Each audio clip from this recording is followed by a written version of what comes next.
If you are looking for some support for current affairs, if you are a fresher, you are a working professional, you are a repeater, but you want some support for current affairs, then I have a program for you.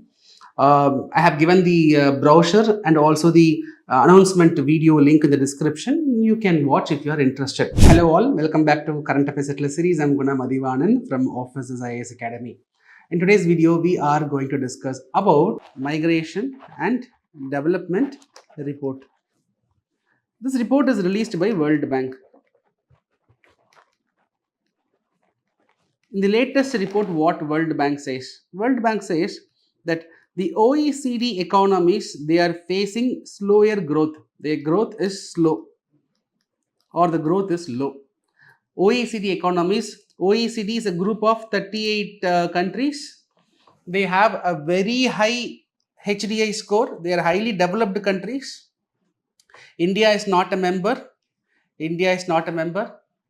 They work towards progress in trade and economic growth.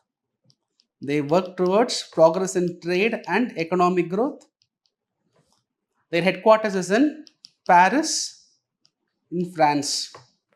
Okay. So these OECD countries, put it simply, they are highly developed nations. These highly developed nations, their growth is coming down. Since their growth is coming down, that is affecting the flow of remittances.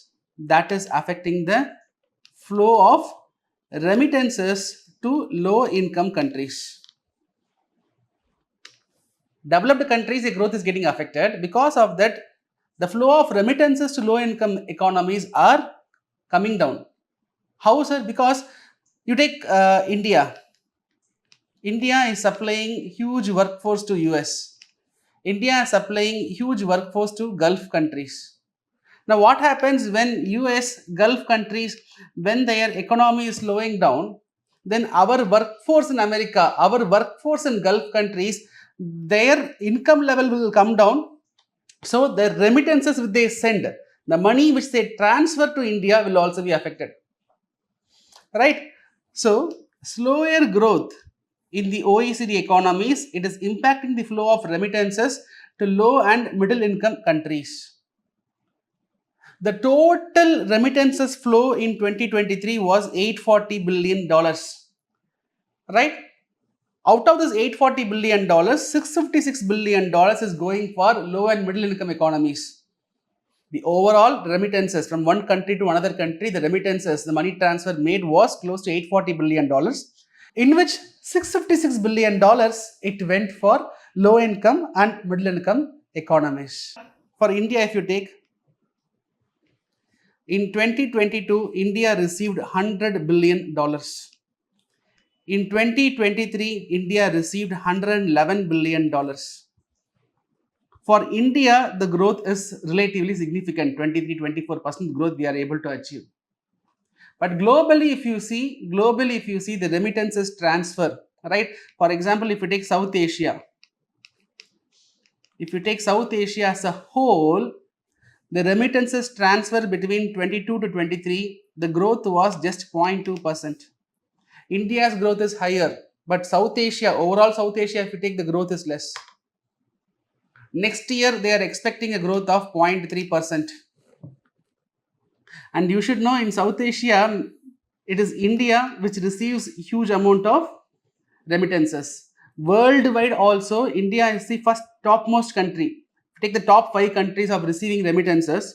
So India comes first. Next comes Mexico, right? So India, Mexico, Philippines, then comes China, then comes Philippines, then comes Pakistan. So these are the top 5 remittances receiving countries.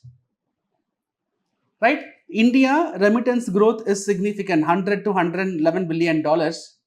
But however, the report says, as a whole, the slowdown in the growth of OECD economies is affecting the flow of remittances to low income, middle income economies. Okay, that is the core point of this topic. So India has received $111 billion. Almost remittances to India comprises 60% of South Asian inflows. right? So who are the top sources of remittances for India, from where we are getting maximum remittances? So it is US, UK, Singapore. We get 36 percentage of remittances, because our high skilled laborers, high tech Indian migrants, they go to US, UK, Singapore, from which 36% we are receiving. The remaining percentage, it is largely coming from the Gulf countries. So in Gulf countries, our diaspora, you will not see high skilled, high technologically enabled migrants. Okay, from India, the high skilled population, they go to such developed countries like US, UK, Singapore. Low skilled laborers, they'll be going to the Gulf nation. From the high skilled laborers, we get 36%. The remaining is coming from low skilled laborers. The top 5 recipients I mentioned: India, Mexico, China, Philippines, followed by Pakistan. Right? So these are the highlights. Now we can discuss why the remittances are important. Why remittances are very important. Particularly for India, it is really significant. $111 billion we received in the year 2023. We know remittances are part of current account. Remittances are part of current account. I explained about current account in the previous classes. So balance of payments is divided into current account and capital account. In current account, you have balance of trade and net invisibles.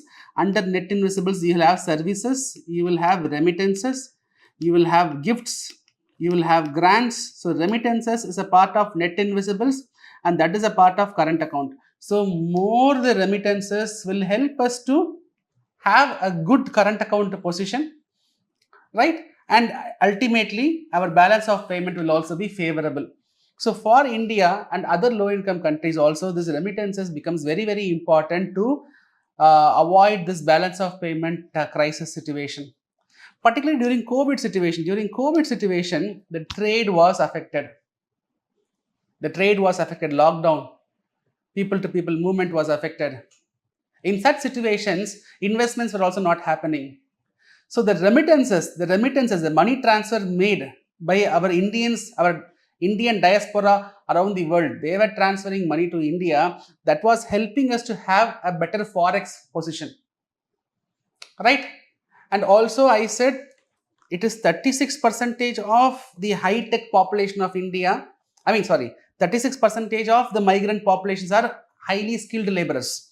The remaining are coming from the 67 percentage are from low skilled laborers. These low skilled laborers, they go to Gulf countries, they earn income and they send money to their families. So this money transfer, which reaches the poor families in India, which helps them to come out of the poverty, which helps them to reduce the inequality, which helps them to improve their lifestyle, which helps them to improve their health condition, which helps them to improve their educational positions. So remittances as a country also it makes more significance. For individual families also it becomes very, very important. So remittances are significant. But if you compare remittances which we receive, the remittances India receives as a percentage of GDP, it is 3.3%. As a percentage of GDP, the amount of remittances we receive in a year is roughly 3.3%. When you look at number, it might look smaller, but even 3.3% is so huge. Right? You got clarity?